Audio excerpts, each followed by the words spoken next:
Now let me tell you something about the village of Uforo. It was not a famous place.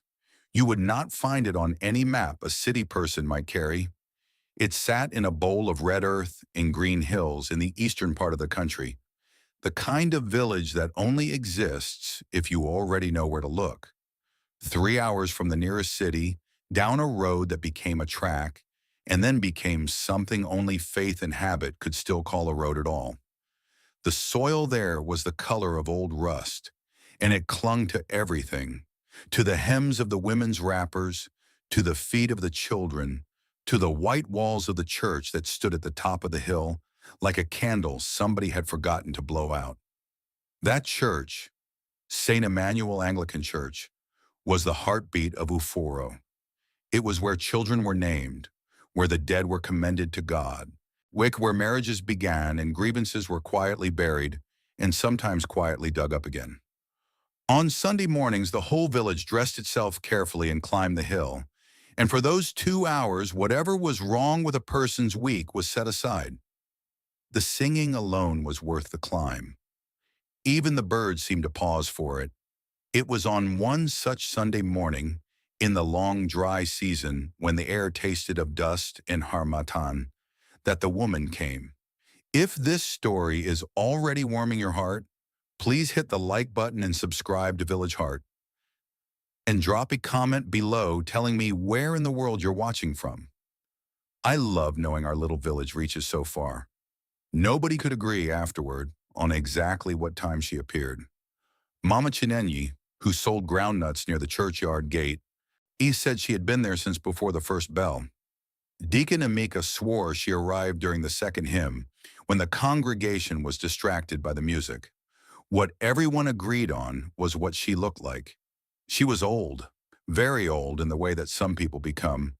Not frail, but worn down to something essential, like wood that has been outside so long it no longer remembers being a tree.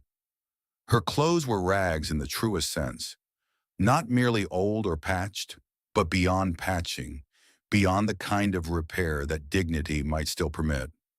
A wrapper that had once been printed with yellow flowers had faded to the color of old paper, and its hem had unraveled into a fringe of loose threads.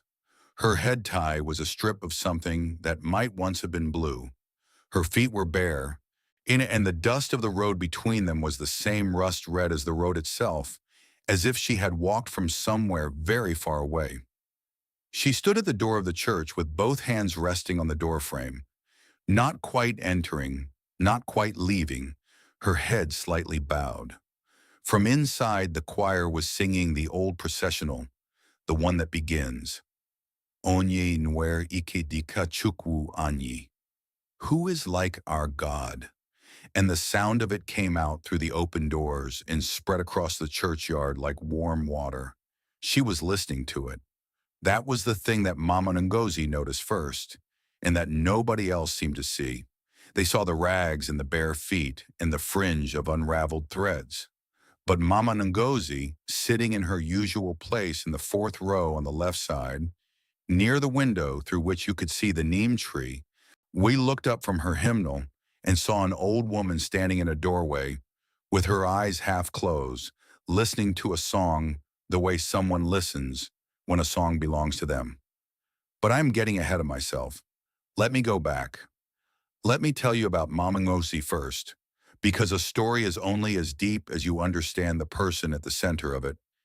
And to understand Mama Ngozi Okafor, you need to understand the particular texture of her life. Not the large facts, those can be told quickly. It is the small ones that carry the truth. Her full name was Ngozi Okafor, and she had been born in Uforo 61 years before the morning the old woman came to the church door. Her father had been a carpenter. Her mother had been what people in Uforo called a woman who knew about plants, which meant something between an herbalist and a midwife, and a person the village called when ordinary medicine ran out of ideas. Mama Ngozi had grown up watching her mother move through the village with that particular calm of a person who has accepted that they belong to other people's emergencies, and something of that had entered her own bones without her noticing. She had married at 23. Her husband, Emmanuel Okafor, Emeka, everyone called him, though he was a different Emeka from the deacon, a better-natured one by most accounts, had been a school teacher in the village and a gentle man of the kind that the world does not always know how to protect. He had loved books and small children and the way the light fell on the hillside in the late afternoon, and he had loved Ngozi with the steady, unhurried love of a man who has found the thing he was looking for and sees no reason to make a fuss about it. They had 4 children together, 2 sons, 2 daughters. All 4 had grown and moved to the city, which was the story of most children in Uforo. You raised them for somewhere else. Emmanuel died of something that the doctors in the city hospital called a complication, but which the village knew as the kind of slow leaving that grief sometimes arranges for itself. He had been sick for a long time before he was visibly sick, and by the time anyone thought to argue with it, there was nothing left to argue. He died in November, 7 years before the story begins, on a morning when the harmattan was thick enough to make the hills disappear. And Mama Ngozi sat beside his bed holding his hand the way she had held it every morning for 38 years, and when his hand went still, she sat with it for a long time before she let it go. She did not fall apart after. That would not have been Mama Ngozi's way. What she did instead was take inventory, quietly and carefully, of what she had and what she owed, and what the world was likely to ask of her next. The inventory was not encouraging. Emmanuel had left her the house, which was concrete block with a corrugated iron roof that sang in the rainstorms, and a small compound with a mango tree and a pawpaw tree and a patch of ground she used for peppers and garden egg. He had left her his books, in which she had kept exactly where he placed them, and which she sometimes found herself touching in the way you touch something that is both precious and painful. He had left her a small amount of money in an account that the bank fees eventually consumed, and he had left her a Singer sewing machine, old, hand-cranked, the kind that is built to outlast whoever owns it, which had belonged to his mother and which Mama Ngozi had been using since before her children were born. She had always sewn, for herself, for the children, for neighbors who needed a hem taken up or a dress let out. But after Emmanuel died, she began to sew seriously, the way people turn a talent into a vocation when a vocation becomes a necessity. She set up her machine by the window in the front room and spread the word, and the word spread itself, and the way it does in a village where everyone's business is conducted in the open air of everyone else's knowledge. Within a year, Mama Ngozi was the seamstress that Uforo used for everything that mattered. Christening gowns and burial robes, the dresses for brides and the suits for grooms, the school uniforms that needed letting out at the end of every year because children kept refusing to stay the same size. She was not wealthy. Let me be clear about that, because the word comfortable is often used to cover over the specific daily arithmetic of a life lived carefully at its edges. Mama Ngozi was not comfortable. She was careful, and there is a difference. She calculated constantly.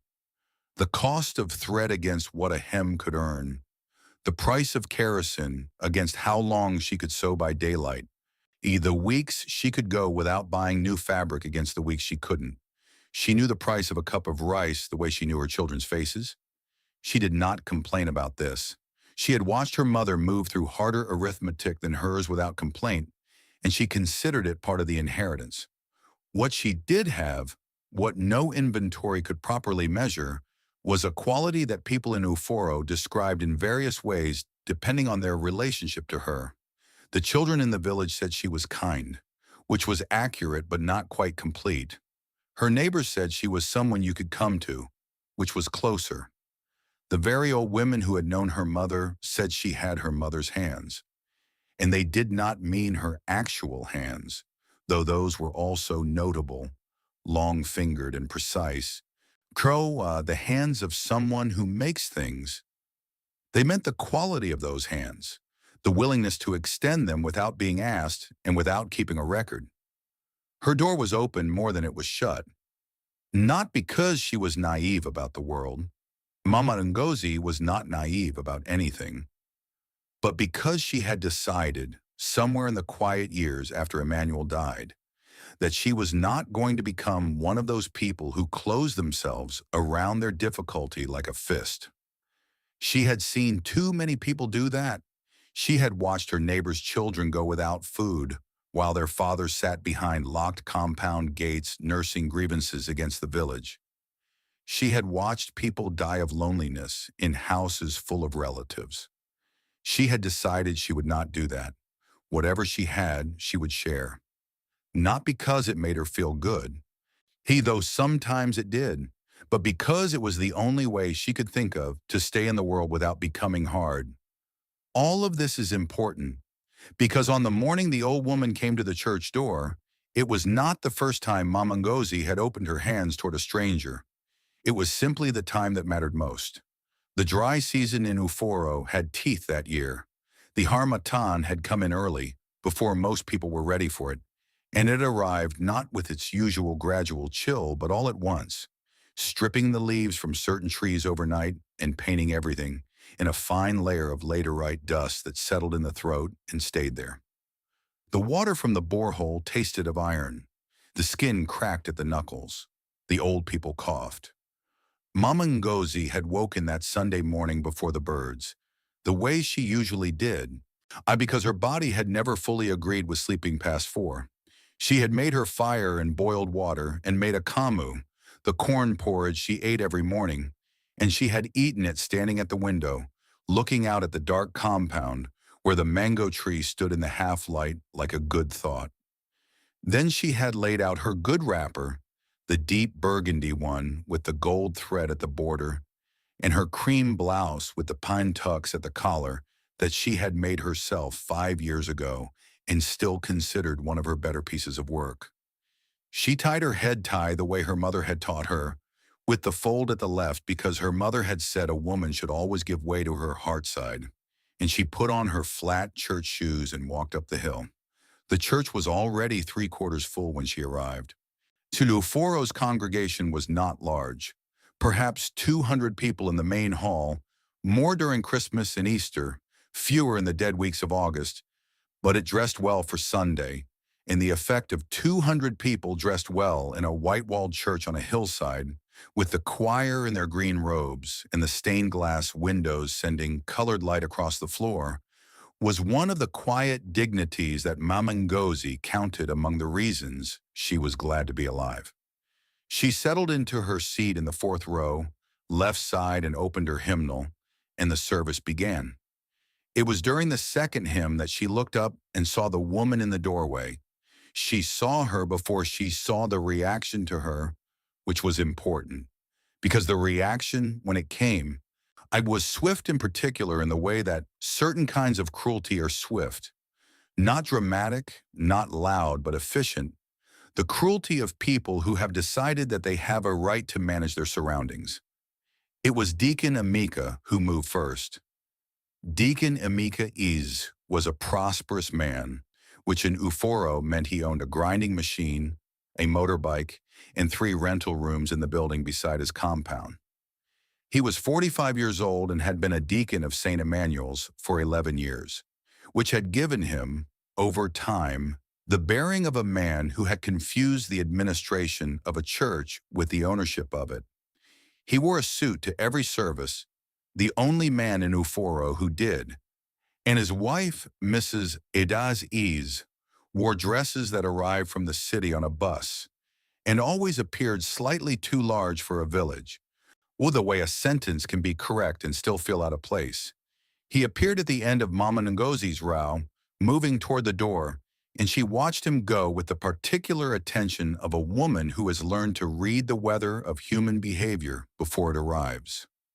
She could not hear what he said to the woman from where she sat. The choir was still singing, but she watched, and what she saw was this.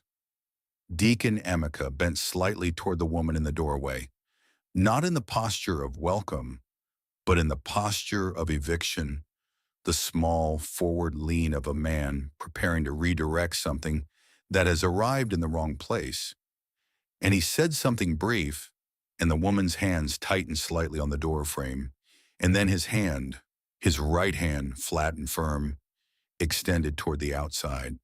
And the meaning of the gesture was unmistakable even from the fourth row. The woman did not move immediately. This was the part that stayed with Mama Ngozi. She did not leave straight away. She stayed for a moment with her hands on the doorframe and her eyes moving slowly from Deacon Emeka's face to the interior of the church behind him. And Mama Ngozi caught a glimpse of those eyes before the woman turned. And what she saw in them was not the flinching of someone who expected this, and not the anger of someone who intended to fight it. It was something older than either of those things. It was the expression of someone who was conducting some kind of private reckoning, measuring something against something else, arriving at a conclusion that the outside world was not invited to see. Then she turned and walked away, and down the steps and across the churchyard, and she did not look back. Deacon Emeka returned to his seat with the satisfied air of a man who has maintained standards. His wife leaned slightly toward him as he sat down, and he said something close to her ear, and she gave the small nod of a woman who expected this kind of competence from her husband. The choir finished the second hymn and began the third. Around her, the congregation was already redirecting itself. The brief disturbance absorbed and smoothed over in the way that communities absorb small disruptions when the alternative is to sit with the discomfort of what just happened. Mama Ngozi heard the woman in the row behind her whisper to her neighbor, "Did you see the state of her clothes?" And the neighbor reply, "These people have no shame." And then the pastor's voice filling the space. Let us now read from the book of Isaiah, chapter 58, verse 7. Mama Ngozi did not hear the reading. She was looking at the door where the old woman had been standing. The door was empty now. The colored light from the stained glass was falling in a column of blue and gold on the stone threshold, and there was nothing there except light. But she could still see her, the bare feet, the hands on the doorframe, the eyes that were measuring something only they could see. Is it not to share your food with the hungry and to provide the poor wanderer with shelter? The pastor was reading. Mama Ngozi realized she had found the right verse. She sat with it through the sermon and through the offertory and through the closing hymn. And when the service ended and the congregation streamed out into the dry Harmattan air, she did not stop to talk, the way she usually did, to the women gathered around the churchyard gate. She moved directly to the road and stood there and looked, with the careful eyes of a woman who has spent 61 years learning how to find things. The road down from the church split into 3 paths at the base of the hill, one toward the market, one toward the river road, one toward the far end of the village where the old compound houses were, the ones whose owners had long since moved away and left behind only walls and weeds, and the occasional old person who had nowhere else to be. She chose the third path. She walked along it in her good church shoes, the burgundy wrapper catching the Harmattan light, and until she came to the old neem grove near the broken wall of what had once been the schoolmaster's house, and there, sitting on a flat stone in the shade, with her hands folded in her lap and her eyes closed, was the old woman. For a moment, Mama Ngozi simply stood and looked at her. The woman's chest was rising and falling. She was not asleep. Mama Ngozi could tell the difference between the stillness of sleep and the stillness of a person who has simply stopped moving because they are very, very tired. This was the second kind, the kind that comes from a long time of carrying something heavy without being allowed to set it down. "Mama," said Mama Ngozi softly. The woman opened her eyes. They were dark and clear, alert in a way that her stillness had not suggested. She looked at Mama Ngozi without alarm, and without the startled flinching of someone awakened suddenly. She looked at her the way you look at someone you have been waiting for. "I am sorry for what happened at the church," Mama Ngozi said. "That should not have happened." The woman considered her for a moment. Then she said, in a voice that was dry from the Harmattan and from something else that was not Harmattan, You were inside. What did you have to do with what happened outside? I was inside when I should have been outside, Mama Ngozi said simply. Something moved in the old woman's face. Something small, like a window shifted open by a wind. Come, Mama Ngozi said. My house is 10 minutes from here. You will eat something and rest. The woman looked at her for a long moment. Then she said, Why? And Mama Ngozi said what she always said when people asked her why. The answer she had been giving since her mother first taught it to her, the answer that embarrassed more philosophical people with its plainness. Because it is Sunday and you are hungry and I have food. The old woman was quiet for another moment. The harmattan moved through the neem leaves above them, with a sound like something being shuffled. Somewhere down the road, a child was calling for someone in the endless, specific way that children call, as if the whole universe should stop and locate their mother. Then the old woman stood up from her stone. She was taller than Mama Ngozi expected. Not large, but upright in a way that her rags did not prepare you for. She stood with her feet planted and her shoulders level, and she looked at Mama Ngozi with those clear dark eyes that seemed to be calculating something about her, something precise and private. My name is Chioma, she said at last. Mama Ngozi, said Mama Ngozi and extended her hand. The old woman took it, and they walked together down the dust-red road toward the village. In the dry harmattan light, in the year that the season came early and the church turned away the woman at the door, and nothing in Uforo would quite be the same again. Mama Ngozi's house was the kind of house that had been lived in long enough to become an extension of the person inside it. The compound wall had a crack in it that she had been meaning to repair since the last rainy season and had not, because the rains always brought more urgent repairs, and by the time the dry season came, the crack had been there long enough to seem like a feature. The mango tree in the compound threw shade across the front step in the afternoon and had done so for as long as Mama Ngozi could remember. Her children had climbed it, and their children had eaten from it on their visits, and Emmanuel had once tried to write a poem about it, which had not been a good poem, but had been a kind effort. The front door was wood. The paint on it faded to a pink that had once been red, and above it someone, one of the children, years ago, had scratched a small cross into the lintel with a nail, in the way children inscribe the world with their presence. Inside, the front room held the sewing machine by the window, 2 chairs, a table on which various things rested in a state of organized intention, a shelf of Emmanuel's books, and a small frame photograph of him on the wall above the shelf.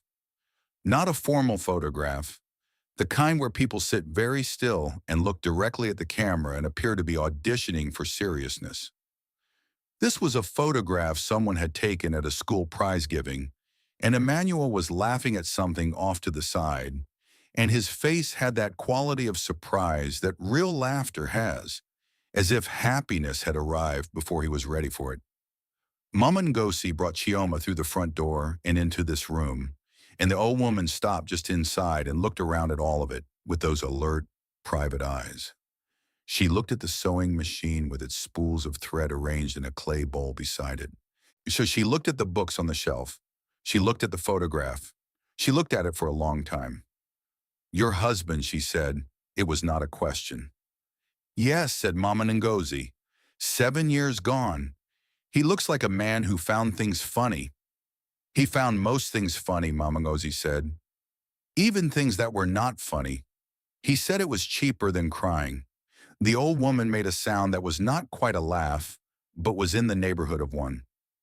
Then she sat down in the chair that Mama Ngozi indicated, and she sat with the careful economy of movement of someone whose body has been conducting itself frugally for a long time, not wasting anything. Mama Ngozi went to the kitchen. She had leftover ofe akwu from the night before, the palm nut soup that Emmanuel had always said she made better than anyone else in the village, which she had never believed but had always been glad to hear. She had stockfish and a small amount of goat meat, and she had ed cocoyam that she had boiled that morning, and she had Gary ground fine, the kind you could eat either stiff or as a drink with cold water, and she set about making a meal in the efficient, unhurried way of a woman who has cooked under all conditions and knows that a meal made with care tastes different from a meal made with resentment, even if the ingredients are the same. While the soup heated, she filled a bowl with water and brought it to Chioma with a small piece of soap and a clean cloth, the way you offer these things to someone who has traveled far, without comment, without suggestion, simply as a matter of course. The old woman looked at the bowl and the cloth and said nothing. Yeah, but she took them and washed her hands and her face with the careful deliberateness of someone who understands that this kind of courtesy deserves a corresponding carefulness. And when she was done, she folded the cloth exactly and set it on the edge of the bowl. They ate together at the small table. Chioma ate slowly at first. Mama Ngozi had seen this before. The first bites of a person who has been hungry for long enough that the body has forgotten how to receive food without being cautious about it, as if eating too fast might make it disappear. But after the first few swallows, the slowness gave way to something more urgent, and Mama Ngozi looked away out of the kind of tact that does not require naming. She refilled the bowl once, then again. "It is good soup," Chioma said, when she had finally slowed. "It is yesterday's soup." Auntie Mama Ngozi said, "Today's would have been better if I had more time. Yesterday's soup made with care is better than today's soup made in a hurry." Mama Ngozi looked at her. "That is a very old saying." "It is," said Chioma. "My mother used to say it. So did mine." They looked at each other across the table, and something passed between them. One of those moments of recognition that require no explanation, the kind that happen between people from the same world who have arrived at the same understanding by different roads. Mama Ngozi had intended the visit to last an afternoon. This was what she told herself, and what she would have told anyone who asked. The old woman needed a meal and a rest, and afterwards she would be on her way, wherever her way was, and that would be the end of it. A simple kindness, finite. But the afternoon moved forward, and the shadows in the compound lengthened, and the harmattan came in cool and sharp as the sun went down. And Chioma sat in the second chair near the window and watched Mama Ngozi sew.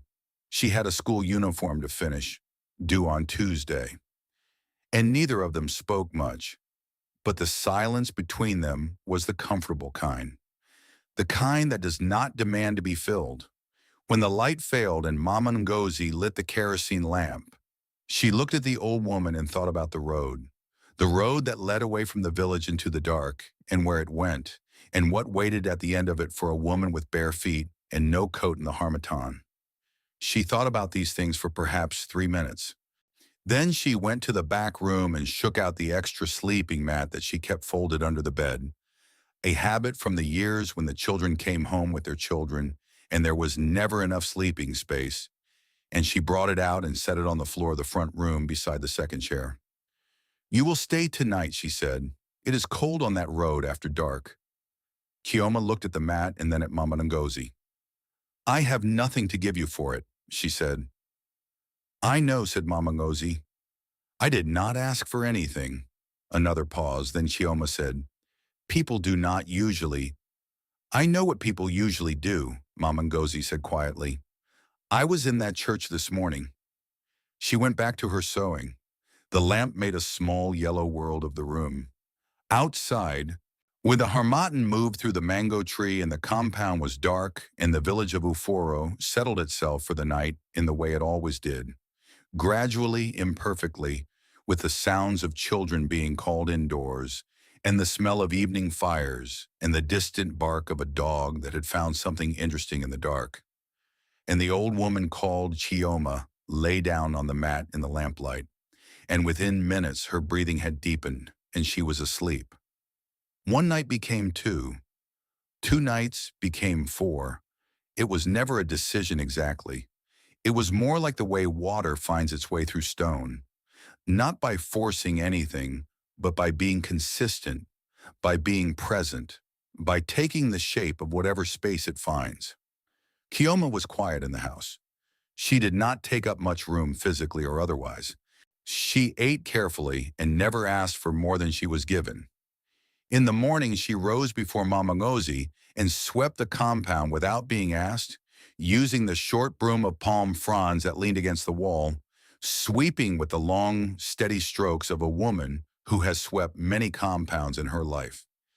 She did not talk much about herself. This was the thing Mama Ngozi noticed and sat with and did not press. She had been a seamstress long enough to understand the patience required in working with something delicate, that if you pull too hard, you break what you are trying to hold together. So she did not ask where Chioma had come from or where she was going.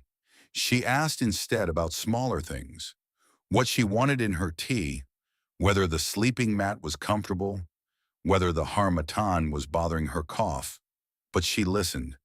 Wow, the way Mama Ngozi always listened. Not passively, not with the half attention of someone waiting for their turn to speak, but with the full, unhurried attention of a woman who had learned that the most important things are often said sideways on the way to something else. And slowly, sideways, things emerged. Chioma had grown up far away, in the west of the country, in a town whose name she mentioned only once, and then did not repeat. She had married young, she said, too young to know what I was agreeing to, and she said it without bitterness, but with the flat accuracy of a woman who has made her peace with a verdict she did not choose. She had children somewhere. She said the word children, the way people say the name of a place they have not visited in a long time, but still carry in their bodies. She mentioned a son once, briefly, and then the subject closed over like water. She had been walking for. She gestured vaguely, as if the length of time was a number she had stopped calculating. Where were you walking to? Mama Ngozi asked once, late in the second evening. Chioma was quiet for a long time. Then she said, I wanted to see Uforo again. Again? Mama Ngozi said. You have been here before? A long time ago, Chioma said. Before you were born, I think. Before most things. Mama Ngozi turned this over in her mind and waited for more. But Chioma had closed the subject with the finality of someone folding away a garment they are not ready to show, and Mama Ngozi let it stay folded. The village noticed. Of course it noticed. Villages are built for noticing. The walls are not thick enough, the compounds not far enough apart, yet the roads not long enough for a secret to survive more than 3 days. By Tuesday morning, 2 days after Mama Ngozi brought the old woman home, the news had moved through Uforo in the efficient manner of all news that carries some variety of scandal or wonder. It was Mama Chinenye who brought it to the surface, which was not surprising. Mama Chinenye sold groundnuts near the churchyard gate 6 days a week and was therefore positioned to know everything that happened in the village and to have opinions about all of it. She appeared at Mama Ngozi's compound gate on Tuesday afternoon, carrying a small bag of groundnuts as a gift, which both of them understood to be a cover story for a visit whose real purpose was information. Mama Ngozi poured her a cup of tea and waited. People are saying you have someone staying with you, Mama Chinenye said after the appropriate interval of weather and health inquiries. An old woman, a stranger. Not a stranger, Mama Ngozi said. Her name is Chioma. She was at the church on Sunday. The woman at the door, Mama Chinenye said. Her voice had that careful, neutral quality of a person arranging facts into an argument. The one Deacon Emeka. Yes, Mama Ngozi said. Ngozi, said Mama Chinenye, and the use of her short name without the mama indicated the conversation was about to become more direct. I am your friend. I am telling you as a friend. People are talking. People always talk. They are saying you are inviting trouble, that you do not know who this person is, where she is from, why she came here. She paused, and then added with the carefulness of a woman who knows the particular force of the next words. Deacon Emeka said at his gate yesterday that a person who does not respect the house of God should not be trusted in any other house. Mama Ngozi was quiet for a moment. She was threading a needle. She threaded needles the way her mother had taught her, holding the thread still and moving the needle onto it rather than the other way. And she finished threading it before she spoke. Deacon Emeka, she said, turned an old woman away from the door of a church on a Sunday morning during the Harmattan. I respect his opinion of me about as far as I can throw his grinding machine. Mama Chinenye covered her mouth with one hand.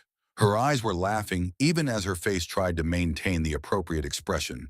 Ngozi, she said again. Tell me, Mama Ngozi said pleasantly, beginning her stitch, how the church was this Sunday while I was at home with my guest. This was a sharp remark, and both of them knew it. Mama Chinenye had in fact been at church on Sunday, seated 4 rows behind Mama Ngozi, and had watched Deacon Emeka turn the old woman away and had said nothing and done nothing, and then sung the 3rd hymn with everyone else.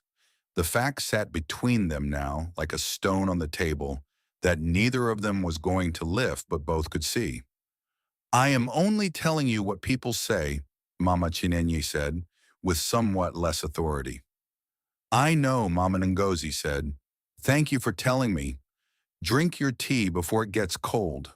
The pressure was not only social. 3 days after Chioma arrived, Mama Ngozi's eldest daughter called from Lagos. Her name was Adas, the same name as Deacon Emeka's wife, which had always struck Mama Ngozi as one of the universe's minor cruelties. And she was 36 years old and worked as a bank officer and had 3 children of her own, and called her mother every Wednesday with the regularity of a woman performing a duty she genuinely wished to perform, but around which life had built significant obstacles. On this particular Wednesday, Adas had clearly heard something. Mama, is it true you have taken in someone off the street? Off the church steps, Mama Ngozi corrected. There is a difference. One is holy ground. Mama, this is not a joke. Uncle Chukwemeka called Papa Toby, who told Auntie Rosaline, who sent me a voice note. He said you have an old woman living with you that nobody knows anything about. I know her name, Mama Ngozi said. She told me herself. That is not... Mama, you cannot just take in strangers. This is not safe. What if she is a thief? What if she is... She is an old woman who is hungry and cold, Mama Ngozi said. What kind of thief is so old and so thin that they shake when the harmattan blows? A pause on the line. Then, Mama, Adayezi, Mama Ngozi said, and her voice became the specific gentleness that is harder to argue with than firmness. When your father's mother came to us in the last year of her life, do you remember what that was like? The way she sat in this same front room, and I brought her food, she said she had nothing to give. What did I tell her? Mama, what did I tell her? A long pause. You told her she had already given, that she had given Papa to us, which was enough. Yes, said Mama Ngozi. So, I have given this woman what I have to give. She has not stolen anything. She has swept my compound every morning, which is more than I can say for the last Christmas when you visited. This drew a sound from Adayez that was caught between a protest and a laugh, and was in the end a kind of concession. Just be careful, Mama, please. I will. Say hello to my grandchildren. She set the phone down. If this story has found its way into your heart, make sure to subscribe and turn on notifications so you never miss a new tale from Village Heart. Your support is what keeps the fire burning, and more stories like this one coming your way. Now, I should tell you what Mama Ngozi noticed about Chioma, because it was not nothing. There were small things first. The way she spoke. Her Igbo was old. Not simply that she was old, but that her language itself was older. To carry certain expressions and constructions that Mama Ngozi had only heard from the very elderly, the people who had been born before the war, and before the road came, and before the radio came, when the village had been a more complete world than it was now. Once, Chioma used a proverb that Mama Ngozi had only ever heard from her grandmother. The kind of proverb that had passed out of common use 50 years ago because the specific situation it described no longer existed in quite the same form. "Where did you learn that saying?" Mama Ngozi asked. "My father used it," Chioma said. "There was the matter of her hands. Mama Ngozi, who worked with her hands every day of her life, was a connoisseur of hands in the way that someone who attends to small things eventually becomes. She understood hands. She could look at a woman's hands and tell you whether she cooked or farmed or sewed or carried water. She could tell you whether those hands had been worked hard or worked gently. She could tell you something about the history and the worries and the preoccupations of a person just from the shape of the way they held things. Kioma's hands were old and dry, and the knuckles were swollen from the harmattan, and the skin was cracked in the way of a person who had been without lotion for longer than was comfortable. All of this was consistent with what she appeared to be: a woman who had been wandering, a woman without resources, but the underlying structure of those hands was something else. There was a quality to them that Mama Ngozi could not immediately name. A particular way Chioma held a cup, not with the tight grip of someone unaccustomed to fragile things, but with the relaxed, confident hold of someone who had handled fine things for a long time and trusted themselves with them. A kind of proprioception, a knowledge of where things were in space and how much pressure to apply, that did not match the rest of the picture. Once on the fourth day, Mama Ngozi was struggling with a dress. A commission from the pastor's wife, an important dress, deep green attire with a complicated collar that she had attempted twice and gotten wrong both times. She had set it aside with a sound of frustrated breath and was staring at the collar pattern spread across the table when Chioma, sitting in her usual chair, said quietly, "The problem is the grain." Mama Ngozi looked up. "And you have cut the facing against the grain," Chioma said. "See how it wants to curl? If you recut the facing with the grain, it will lie flat." A long silence.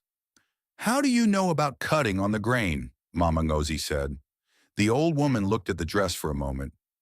"My mother sewed," she said. "This was possible. Many mothers sewed. And yet Mama Ngozi, who had been sewing since she was 9 years old and had been training her hands and eyes for 5 decades, had not caught the grain error. The woman in the worn-out wrapper and the bare feet had caught it in 10 seconds from across the room. She recut the collar facing. It lay perfectly flat. She sat and looked at it for a while without speaking. There was also the matter of the night of the fifth day. Mama Ngozi woke at some time in the dark. She did not know the hour, and only that the harmattan had sharpened to a cold that made the iron roof tick and the air tasted of distant dust. She lay still for a moment, listening. Then she heard it, a sound from the front room, low and rhythmic. She got up and came softly to the doorway. Chioma was sitting up on the mat. Her back was straight. Her eyes were open and looking at something on the wall that was not the wall. That specific quality of a person looking at what is not in the room.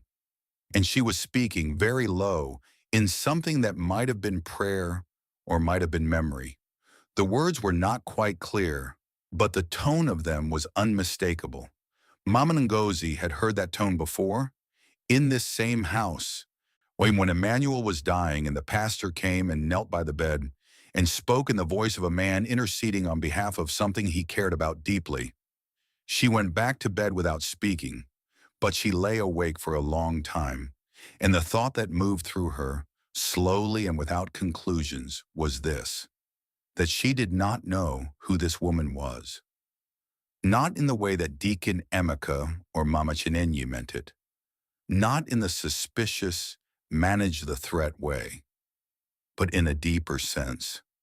She did not know what this woman had carried through her life, or what she had been before the road had worn her down to what she appeared to be, or what she was still underneath the worn wrapper and the bare feet in the fringe of unraveled threads. She thought about the way Chioma had looked at Emmanuel's photograph. She thought about the proverb that belonged to 50 years ago. She thought about the hands that knew how to hold a cup. And she thought about the look on the old woman's face in the church doorway. Not the humiliation, but the other thing. The private reckoning. The measuring of something against something else. She came here to see something, Mama Ngozi thought, in the dark. She came here looking for something specific, and she has not found it yet. Or perhaps she has found it and is deciding what to do about it. She did not know what to do with this thought. So she did what she had always done, with things she did not yet understand. She set it aside and went back to sleep, and trusted that the morning would know more than the night. On the sixth day, something happened in the village that changed the shape of everything. It began. And as these things in Uforo often did, at the compound of Deacon Emeka, a vehicle had arrived. Not the ordinary kind of vehicle. Not the Okada motorbike taxis that move through the village constantly, weaving between people and goats and the occasional confused hen. And not the battered yellow buses that ran to the city 3 times a week if they were feeling cooperative. This was a private car, a large one, black with the clean, impenetrable shine of a vehicle that has never met a dirt road in its life and seems affronted by the current arrangement. It sat outside Deacon Emeka's compound gate and caused an immediate and substantial gathering of children and adults who treated it with the reverent, slightly nervous attention that Uforo reserved for things from the city. Mama Ngozi heard about it from Mama Chinenya, who appeared at the compound gate 40 minutes after the car arrived, still carrying the information in her face the way a person carries something they have been running with. Ngozi, she said, and then paused for effect, because Mama Chinenya understood that the delivery of extraordinary news was itself a kind of art. That car at Emeka's gate, it is from the Obi Nwosu estate, the land lawyers. Mama Ngozi set down her needle. The Obi Nwosu estate was not a small matter. The late Chief Sylvanus Nwosu had been, until his death 14 months ago, the largest landowner in this district. His family had owned the land on which half of Uforo sat since before anyone living could remember.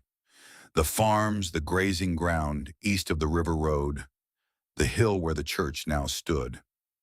When he died without a clear will, or so the story went, the question of what happened to all of that land had become a matter of very active interest to every person in Uforo, including those who rented from it, worked on it, or had spent years quietly hoping. The land lawyers being at Deacon Emeka's compound could mean many things, but combined with something that now moved, slow and cold, through Mama Ngozi's chest, combined with the image of an old woman listening to a hymn through a church doorway with the expression of someone who had not heard it in a very long time, combined with the proverbs in the hands in the photograph and the thing Chioma had said in passing about having been to Uforo before most things. She did not finish the thought. She got up and went into the front room. Chioma was sitting in her usual chair, but she was not sitting with her usual stillness. She was upright in a different way, tense in the way of someone who has heard something from outside and is processing it. She was looking at the door, and in the afternoon light that came through the window and fell across her face, Mama Ngozi saw what she had not let herself see in 6 days of looking: the bone structure underneath the weathered skin, the particular set of the jaw, the way the eyes held their brightness even now. The remnants of a face that had once, in some other version of this life, been remarkable. "Chioma," Mama Ngozi said quietly, "is there something you need to tell me?" The old woman turned from the door and looked at her, and for the first time since she had sat down on that stone under the neem tree, the calculation in her eyes resolved itself into something that looked almost like a decision. She opened her mouth to speak. "My name," Chioma said, "is not only Chioma." She said it the way people say the thing they have been carrying the longest, not dramatically, not with relief exactly, but with the careful precision of someone setting down something heavy in a specific place. making sure it lands where it will not break. My full name is Chioma Adayeza Nwosu. I was born in this village. My father built the first version of that church on the hill. The room went very quiet. Outside, the harmattan moved through the mango tree. Somewhere in the village, the black car was still sitting outside Deacon Emeka's gate, and the lawyers inside it were conducting the business of the dead. But in this room, in this small front room with the sewing machine and the books and the photograph of a laughing man, when time had rearranged itself around a single sentence. Nwosu, Mama Ngozi said, yes, Chief Silvanus Nwosu was, my younger brother Chioma said, the last of us. He died 14 months ago. I heard about it on the road. She paused. I was already walking here when I heard. Mama Ngozi sat down. Not because her legs gave way. She was not that kind of woman, but because the situation seemed to call for sitting, for the kind of stillness that allows a large thing to settle properly into the space where it has arrived. She looked at the old woman across from her, at the worn wrapper that had once been printed with yellow flowers, at the bare feet, at the hands that knew how to hold a cup. Why, she said slowly, were you walking? Why were you dressed like someone who has nothing, Chioma said. There was no bitterness in it. It's only the accuracy of a woman who had long since made her peace with the distance between what she was and what she appeared to be. Because for a long time, I did have nothing. I left this village when I was 19 years old. I married a man from the West and went with him, and we had children and a life. Then he died, and the children grew, and things that happened to families happened to ours. Distances, silences, the kind of quarrels that calcify into walls over 20 years. She was quiet for a moment. I lost almost everything I had in ways that are not interesting to describe. What I did not lose was the land here, my portion of the family land. It was in my father's name, and then in Silvanus's keeping while I was away. And Silvanus, he was a good man. My brother, whatever people said of him. Silvanus kept it for me. He wrote to me every year. I did not always write back. She looked down at her hands. When he died, I knew I had to come. Not for the land, or not only for the land. I wanted to see the place again.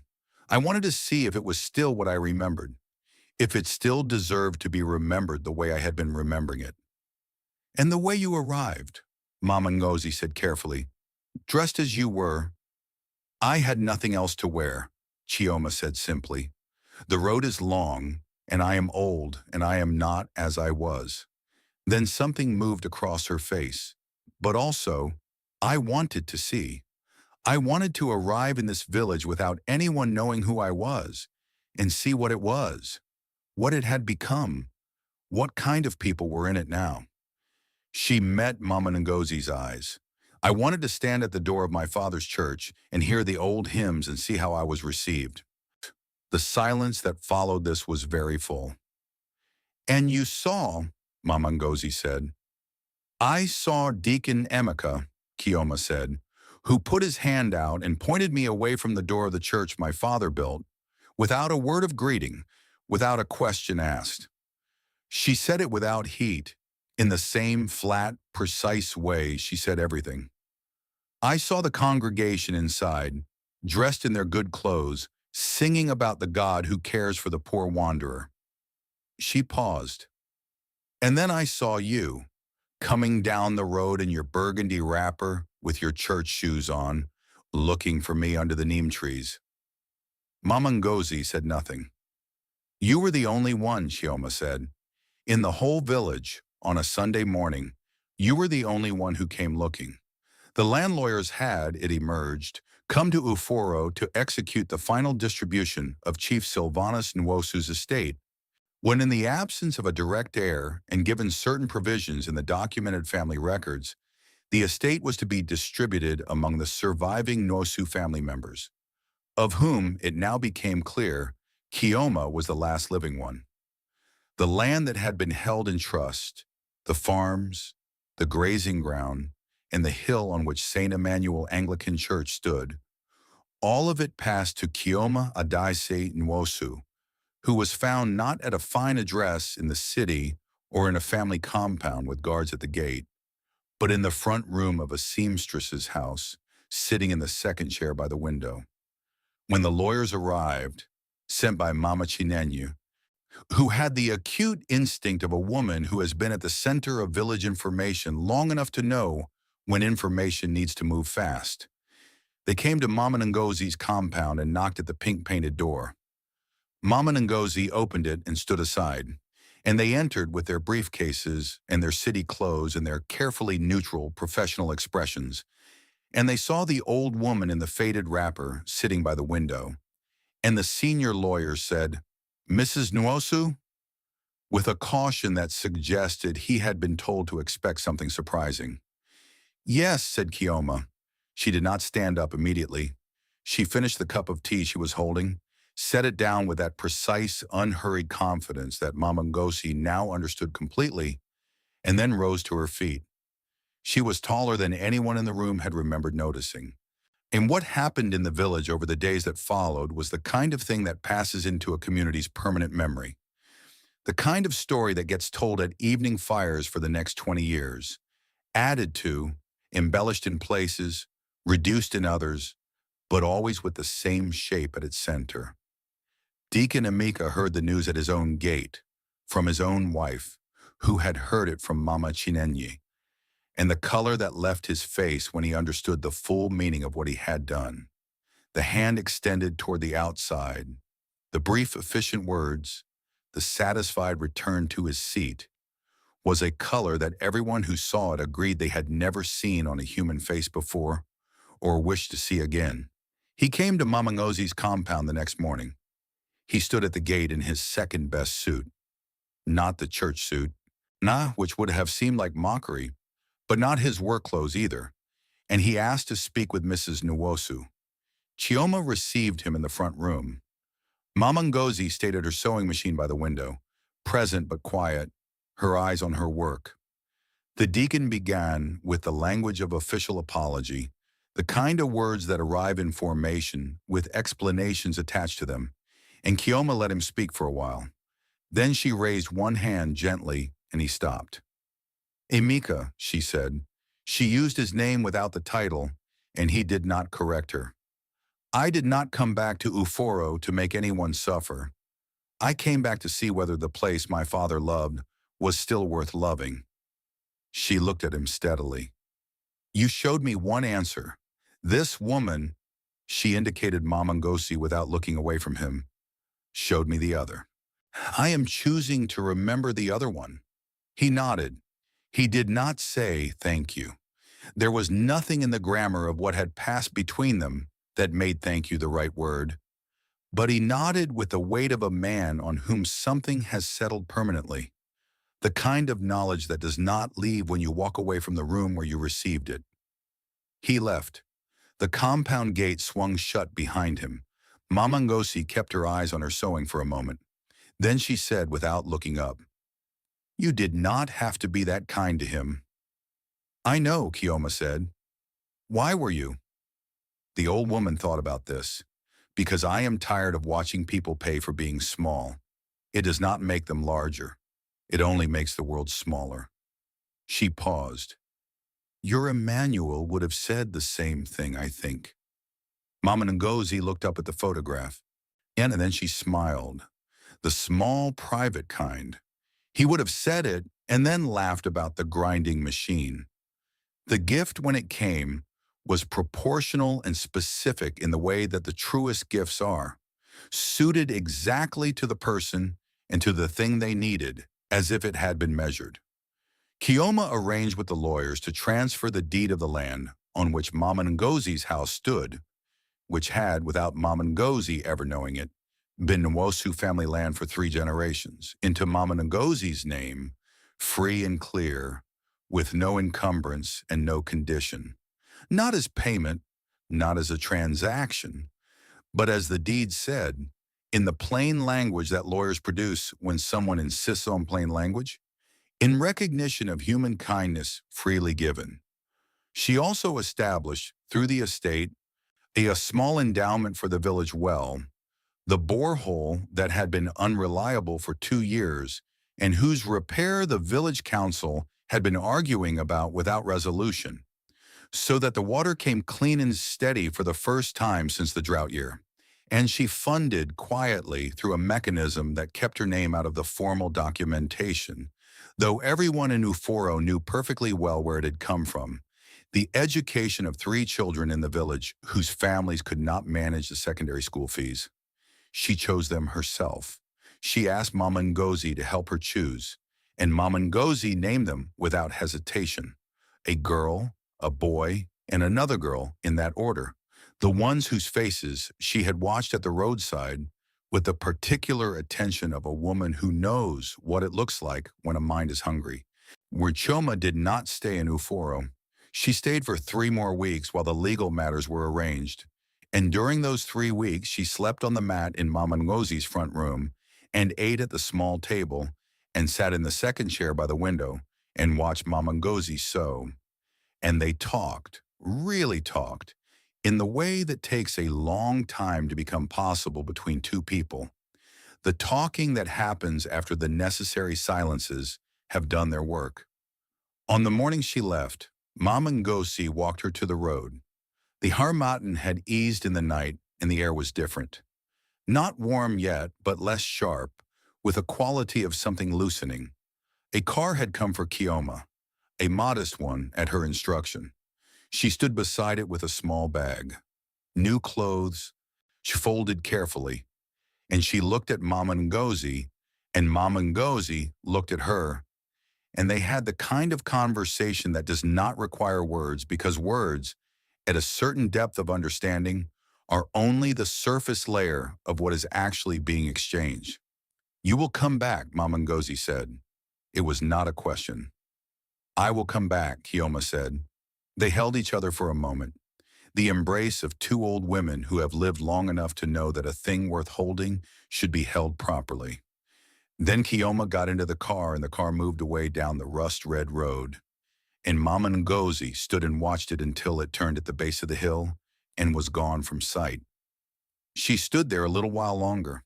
Then she turned and walked back through the pink-painted door and into the front room with the sewing machine and the books and the photograph of a man who had known that the most important things happen slowly. She sat down at her machine. She had a dress to finish. She had work to do. But she sat for just a moment before she began, with her hands resting in her lap and her eyes on the window, where the light was coming in clean and the mango tree was making its sound in the morning air.